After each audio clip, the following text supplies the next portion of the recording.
for the War and Peace Report. I'm Amy Goodman.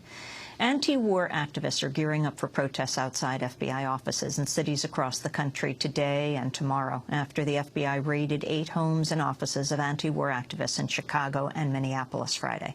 The FBI's search warrants indicate agents were looking for connections between local anti-war activists and groups in Colombia and the Middle East.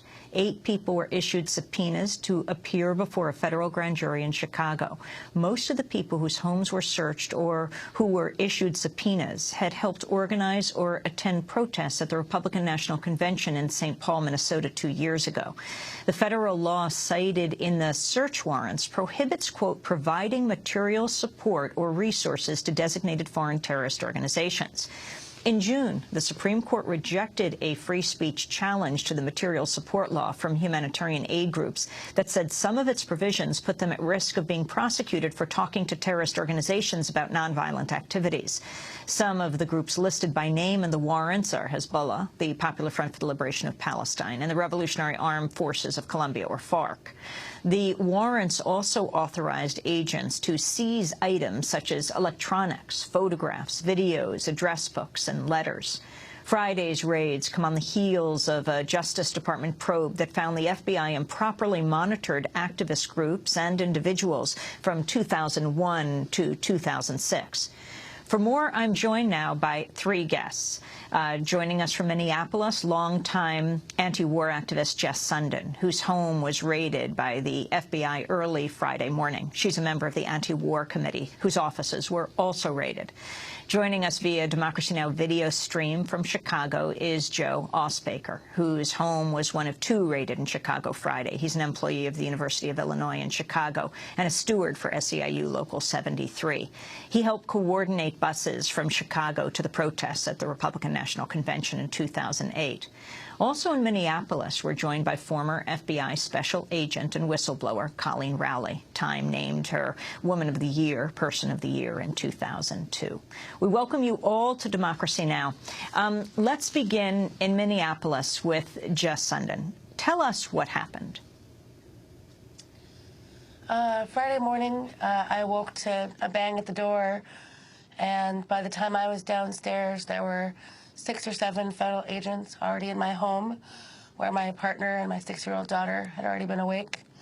We were given the search warrant, and they went through the entire house. They spent probably about 4 hours going through all of our personal belongings, every book, paper, our clothes, and filled several boxes and crates with our computers, our phones, my passport, and when they were done, as I said, they had many crates full of my personal belongings with which they left my house.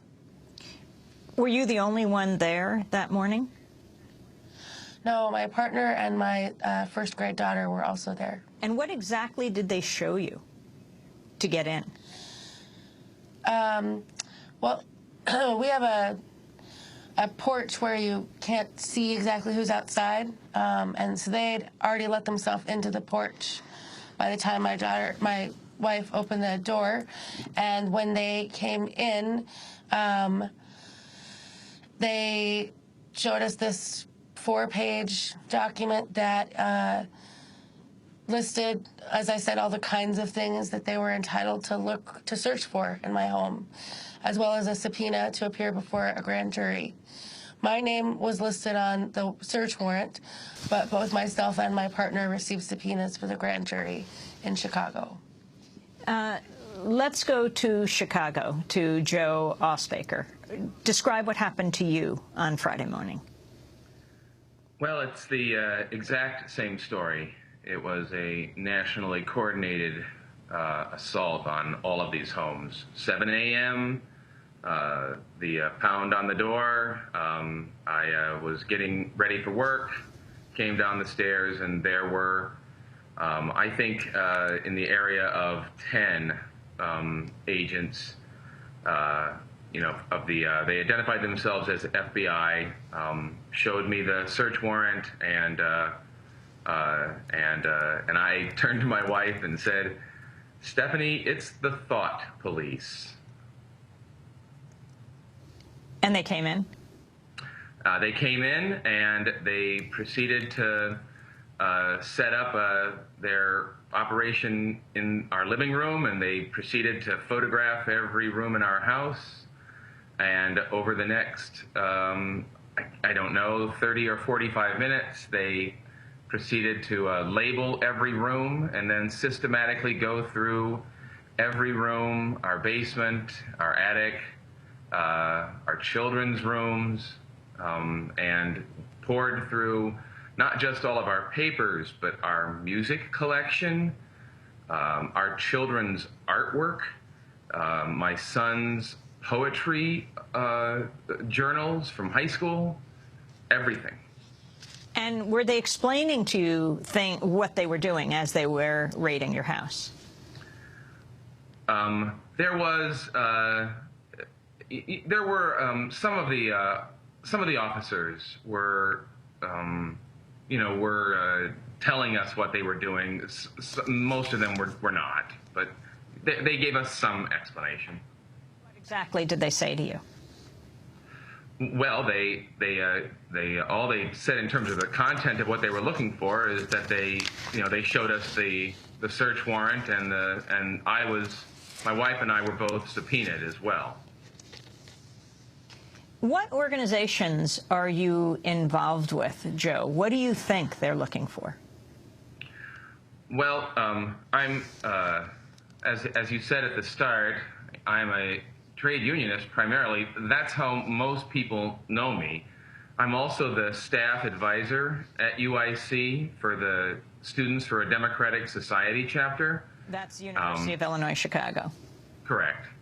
And I've been a political activist for 33 years. So I've been a member of a lot of organizations and campaigns. Colleen Rowley, you're a former FBI agent, whistleblower, named Time Person of the Year in 2002. Can you explain what you think is happening here? And also put it in the context of this very interesting Justice Department IG Inspector General report that has just come out on the surveillance of whistleblowers, or rather the surveillance of activists over the last almost decade. Well, I can't really detail all of the legal factors that have changed since 9/11, but there simply has been a sea change. For instance, when I taught constitutional rights in the FBI, one of the main top priorities was First Amendment rights. And while this is not the first time that you've seen this Orwellian turn of the war on terror onto domestic peace groups and social justice groups, actually we had that began very quickly after 9/11, and there were legal opinions, Office of Legal Counsel opinions that said the First Amendment no longer controls the war on terror. But even so, this is shocking and alarming that at this point we have the humanitarian advocacy now being treated as somehow material support to terrorists.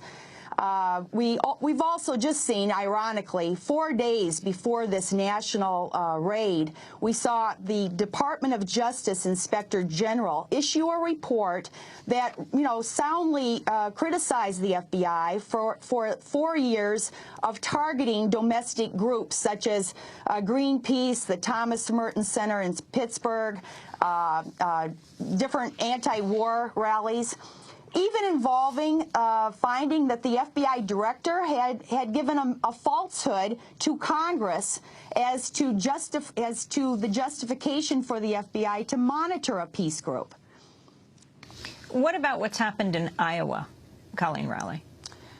Well, that's another instance, and that one is actually after the scope of the IG investigation. The IG investigation only went to 2006.